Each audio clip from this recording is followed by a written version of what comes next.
민주당의 철학이 국정으로 나타나고 있는 것이다. 더 확산될 것이다. 제가 언제 말씀드리는 확실히 믿기 때문에 말씀 안 드립니다. 외교를요, 많은 분들이 이렇게 얘기합니다. 솔직히 이재명 대통령이 성남시장도 잘하고 경기도지사도 잘했기 때문에 일을 잘할 거라고 생각했는데 외교를 잘할 거라고 생각하는 사람은 한 명도 없다는 거예요. 많지는 않아요. 그렇잖아요. 유학파가 아니잖아요. 외교 전문가도 아니잖아요. 근데 외교를 잘하잖아요. 조금 전에 와보니까 오면서 제가 기사를 봤는데 대통령 지지율이 다시 60을 넘었답니다. 지금 최고치로.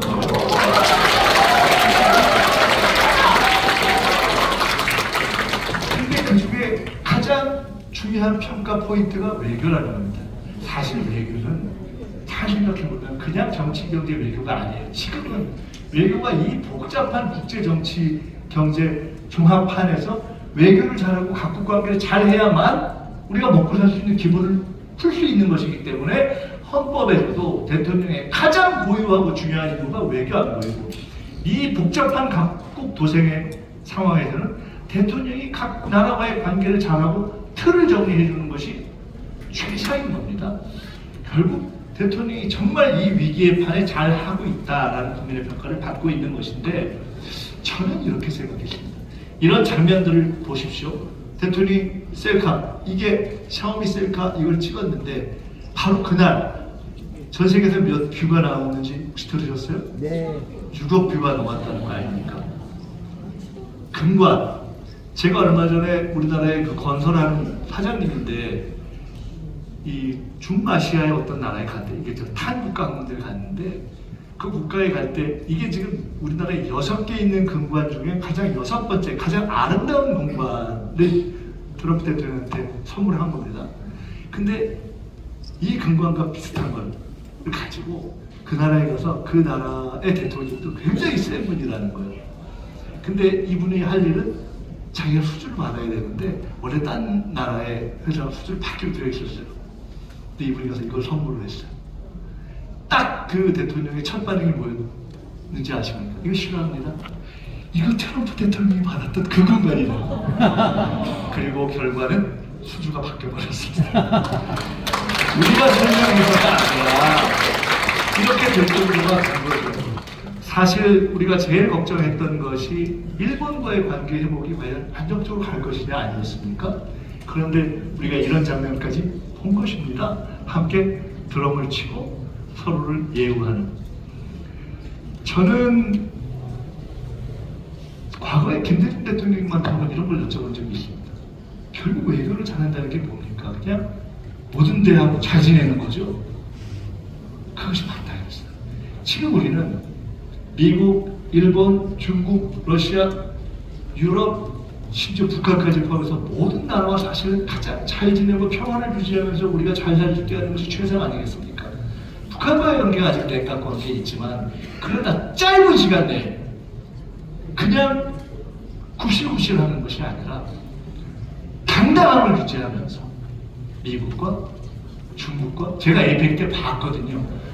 마지막에 정상 만찬을 할 때 정상들이 이제 마지막 밥 먹으러 들어가기 전에 대통령이 인사하시고 들어와서 이쪽 방에 에이펙 정상이 다 모였습니다. 그때 그걸 맞이하는 걸 제가 했거든요. 이렇게 모여 있는데 에이펙 정상들이 마지막에 들어오는 게 시진핑 주석이었어요. 인사를 딱 했는데 정상들이 있었는데 시진핑 주석이 오니까 다르더라고요. 각국의 정상들이 한 번이라도 더 가까이 가서 이 얘기와 마음싸움을 하더라고요. 그런 정도의 힘이 큰 외교의 현실 아니겠어요? 잘 웃지도 않고 옆에서 봐도 정말 포스가 있고. 그런데 그 시진핑 주석과 정말 세계의 사람들이 볼 때, 야, 이것이 외교가 좀 가능한가? 라고 한 장면을 만들어 냈지 않습니까? 저는 지난 대선 시기 대선을 준비할 때 사실은 대통령이 탁월한 외교력을 발휘할 거라고 생각했었어요. 많은 분들이 주목하지 않았던 장면이 있었습니다. 이재명 대통령께서 당대표 시절에 복귀를 해보시면 통상 정당 대표들이 미국이나 일본 또는 이렇게 그런 몇 중요한 나라, 큰 나라의 외교 사절은 대사를 만나는 것 외에 한국에 들어있는, 서울에 들어있는 각 외교사절들을 쭉 지속적으로 만나는 경우가 별로 없어요. 이재명 대통령이 대표 시절에 그거였습니다. 거의 매주. 제가 그걸 보면서 아, 정말 진지하게 국정을 준비하시는구나 이런 얘기를 했습니다. 아까 말씀드렸던 그 며칠 전에 있었던 커피 타임에서 대통령이 이러시더라고요. 정말 준비하느라고 힘들다. 대통령 각국의 정상들을 만나는 준비를 할 때 거의 밤새서 진짜 고민한다. 이러한 노력들이 다 반영이 돼서 이러한 당당한 외교로 나타난 것입니다. 기왕 한국제마다 말씀드렸습니다. 경제가 아까 이렇게 변하는 데 있어서 매우 중요한 것이 투명성입니다. 여러분, 한미관세 협상을 준비하는 과정에서요, 대통령이 대기업의 원화들을 정말 많이 만났어요. 개별적으로, 그룹으로. 근데 10년 전, 20년 전이라면 대통령이 대기업의 원화들을 만난다고 하면 사람들이 저것들이 만나서 뭘 했지? 예를 들어 이런 생각을 하는 때가 있었잖아요. 근데 전혀 아니잖아요. 언젠가 우리가 이런 얘기를 대통령하고 나눠본 적이 있습니다. 떳떳하니까, 투명하니까, 당당하니까, 꿀릴 게 없으니까. 나라가 선진화된다는 것의 가장 중요한 척도는 정부와 기업이 얼마나 투명한 관계를 유지하느냐에 있습니다. 우리는 그런 투명한 관계를 유지하고 있고 그렇게 해서 노와 사 양쪽의 도움을 받고 경제를 살려갈 것입니다. 그렇게 해서 지금 A, B, C, D, E 하는 A, AI, B, 바이오, C, 컨텐츠, D, 디펜스, 방산, E, 에너지 이렇게 5부분에 집중한 전략을 세우고 있고 집중을 하고 있습니다. 사실 역대 정부들이 다 그러한 산업 전략이 있었는데 최악이었던 것이 언제냐? 윤석열 정부. 집중점이 없었습니다. 이걸 살려내서 어젠가 그제 제가 이런 얘기를 들었어요. 이런 얘기를 어제 들었습니다. 과학기술자 10년 인사회에서 과학기술자, 젊은 과학기술자들이 아유 지난 정부하고 비슷하게 이 정부가 AI 하길래 그냥 AI 하고 말 줄 알았다 이 정도 생각했는데 하는 걸 보니까 예산을 만들고 실제로 집중하고 정책의 집중점을 세우는 걸 보니까 정말 해내겠구나 해서 우리는 그러한 가능성을 현실로 만들어내고 있습니다. 이거 하나만 더 말씀드리겠습니다. 오늘 아침에 회의를 하는데 문화부 장관도 있었고 중기부 장관도 있었고 뭐 복지부 장관도 있었고 등등 하는데 뭔 얘기를 하다가 K푸드 얘기를 하는데 K푸드 이런 걸 할 때 뭐 이 부처 저 부처 참여해서 많이 회의를 해야 한다고 하니까 문화부 장관께서 아니 음식은 먹는 순간 문화가 됩니다. 문화부도 껴야 된다 소리예요. 그 다음에 또 딴 얘기 하다가 K뷰티 해가지고 화장품 얘기가 나왔어요. 화장품 해서 여기에도 이제 뭐 이 부처도 참여하고 저 부처도 참여하고 된다니까 문화부 장관이 화장품은 바르는 순간 문화가 됩니다. 그래서 문화부가 다 껴야 된다 이 소리예요. 맞죠? 한국의 한류를 포함한 문화 역량, 한류라는 브랜드 자체가 옛날에는 미국 거는 모두 좋다 이런 때가 있었잖아요. 네. 지금은 한국 거는 모두 좋다 하는 상황으로 가고 있는 겁니다. 네. 우리 문화 역량을 높이고 한류를 높이고 K 브랜드를 높이는 것 자체가. 그래서 사실 최근에 저희가요 동일, 신천지 이런 사이비 이런 부분들에 대해서 정규 유착하고 이런 부분을 저희들이 이거 정리해야 된다 이렇게 하고 있지 않습니까? 이게 사실 국내에서도 문제지만 해외에서 문제가 많답니다. 그래서 한국의 이미지를 훼손시키고 있기 때문에 이것을 장기적인 국익을 봐서도 반드시 정리해야 할 일이다. 이런 관점을 갖고 가고 있는 겁니다. 그래서 모든 부분에서 저희는 A, B, C, D 모든 산업을 펼치는 데 있어서 백범김구 선생이 꿈꿨던 그런 문화국가와 연관된 문화적 역량을 결합시키는 쪽으로 하고 있다. 저는 사실 가끔 이런 생각합니다. 민주당이 김대중 대통령 이후에 이 정말 한국의 문화를 융성을 만들어낸 정당 아닙니까? 이제 민주주의를 만들어낸 민주당이 지향해야 될 모습 하나는 더 문화적인 정당, 문화적인 풍모를 가진 정당 이것을 모든 부분에 만들어내는 것을 더 고민해야 될 때가 아닌가. 이 대열이 국립중앙박물관 국중박입니다. 유홍준 장관님께서 제가 해준 설명이 있어요. 이번에 세계 3위로 올라섰답니다. 우리 국립중앙박물관이 더 센 데가 어디냐? 뉴욕, 파리의 루브르 뭐 이런 데예요. 근데 여러분 우리가 지금 어마어마하게 해서 1년 600만 원 넘었는데 그런 나라들은요 가면 반틈 정도는 남의 나라 거 갖다 놓은 게 있잖아요. 옛날에 식민지 가졌던 나라. 우리 그런 거 있어요? 없어요. 일본을 포함해서 100개 정도 나라의 이 박물관장들이 와서 너무 부러워한답니다. 다른 나라들은요 다 죄송한 말씀이지만 50대 60대 이상 된 어르신들만 간답니다. 젊은 사람들이 안 간다는 거예요. 그때 우리는 춤을 추고 있습니다.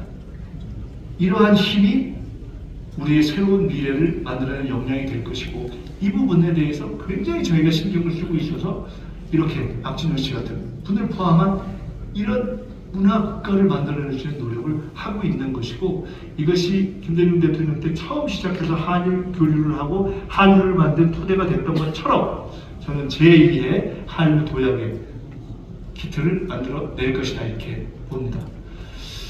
그러면서 저희가 지키고 있는 몇 가지 고민하고 있는 점들이 있습니다.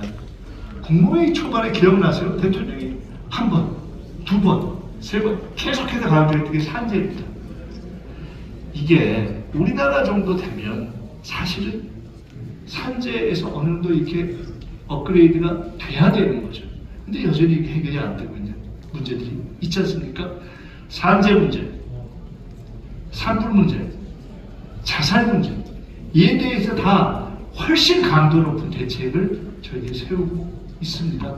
이제는 생명을 존중하는 그러한 정책을 펼치는 것으로 저희들이 노력을 하겠다 하는 말씀을 드립니다. 거기에는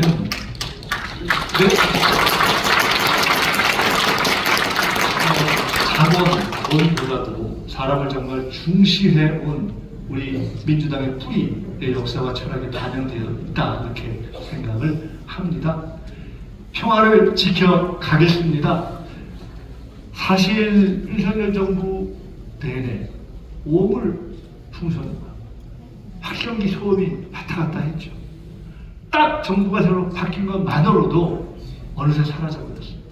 물론 오늘 현재 남북관계가 저희들이 기대하는 만큼 풀리지는 않았습니다. 여러 가지 이유가 있습니다. 그러나 분명한 것은 지혜롭지 못하게 대처해서 굳이 만들 필요가 없는 긴장을 만들어내면서 남북관계를 불편하게 하지 않겠다는 입장을 딱 가지고 헤쳐가겠다 하는 말씀을 드리겠습니다. 이렇게 남북의 평화의 중요함에 대해서는 여기 계신 강원도의 우리 도당의 당원 여러분께서 대한민국이 아마 누구보다도 더 절실하게 생각하시지 않겠나 이렇게 믿습니다. 맞죠? 네! 제가 말씀드린 30분 이제 딱 거의 다 됐으니까 달려갈게요. 그렇지만 저희가 이 현재의 상황을 쉽게만 보고 있지는 않습니다. 아까 말씀드렸듯이 환율 문제도 있고 부동산 문제도 있고 많은 문제들이 있습니다. 하나의 예만 이건 든 것입니다. 한류가 그렇게 좋다고 하는데 연도별 드라마 제작 편수가 줄고 있어요. 근데 이게 15년 전과 똑같아요. 근데 이때 84개와 지금 84개는 다른 것은 저 때는 올라갈 때고 지금은 올라갔다 떨어지고 있기 때문에 무슨 얘기냐? 지금 우리의 경제 구조 속에서 외화 내빈의 구조도 있고 열심히 뛰는 건 우리가 하는데 돈은 딴 데가 벌고 국제적 대기업이 벌고 이런 것들 이런 등등을 저희들이 다 염두에 두면서 낙관주의만 갖고 가지 않겠다는 말씀을 드립니다. 결론적으로 말씀드리면 이러한 지금까지 말씀드린 것들을 통해서 이재명 정부는 국민과 함께 지난 6개월을 헤쳐왔습니다. 감사하게도 오늘 저희들이 확인한 것은 61%, 그리고 참 놀랍게도 국민들한테 공공부문 중에 어디를 가장 신뢰하느냐 처음으로 청와대 대통령과 행정부에 대한 것이 54%가 됐습니다. 검찰 국회보다도 높게 된 것은 신뢰가 회복된 것이고 더 잘하라 하는 그러한 격려로 받아들이겠습니다. 한두 가지만 더 제가 재미난 말씀 해드릴게요. 사실 최근에 도대체 민주당이 어떤 사람들하고 일을 해야 되냐 이런저런 얘기가 있었습니다. 제가 현 정부의 구성원들을 한번 여기 다 아는 분들일 거예요. 우리 장관들. 이 사람들이 어떻게 구성되어 있냐. 우리 당 출신으로 국회의원 오래 했던 분들 저도 있고요. 여기 이런 분들이 있어요. 우리 정성호 장관도 있고 김성환 장관도 있고 이게 한 축입니다. 또 이런 분들이 있어요. 기업에서 온 분들 또는 관리였다가 기업 갔다 온 분들, 과학기술부 장관이나 산자부 장관 이런 분들 정말 일을 잘해요. 대통령이 정말 신경 써서 가서 이런 분들을 모셔온 겁니다. 세 번째는 전문 관리들, 우리 코로나 때 하셨던 정은경 장관 이런 분들. 네 번째는 윤석열 정부 때 일했던 사람들. 근데 그게 송민영 장관, 오유경 식약부처장, 권오월 국가보안부 장관들, 이분들이 어떻습니까?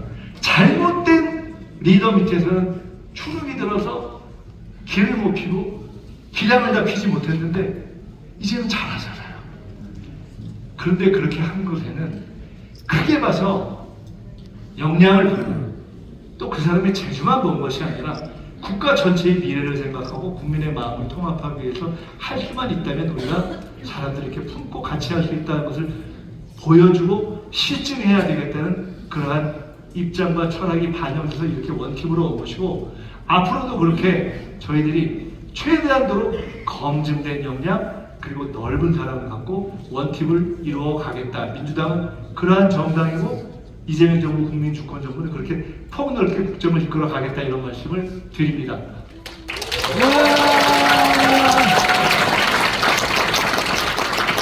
이제 오늘 강원도입니다.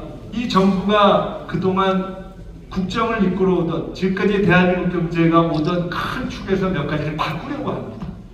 그 중에 하나가 지방 주도의 성장입니다. 서울에서부터 멀수록 소면의 위기가 있는 곳일수록 혜택을 줄 수 있으면 더 주고, 그리고 가급적 권한을 이양하는 그런 방향을 실행하려고 합니다. 강원도는 강원도의 고유한 특별성이 있는 곳입니다. 그래서 현재 국비 또 도비 이런 것들을 종합해서 강원도가 가지고 있는 비전이 바이오매스, 반도체, 미래모빌리티 이런 부분에 있는 것을 알고 있습니다. 제가 얼마 전에 우리 송기현 의원님하고 같이 원주에서도 뵙기도 했었죠.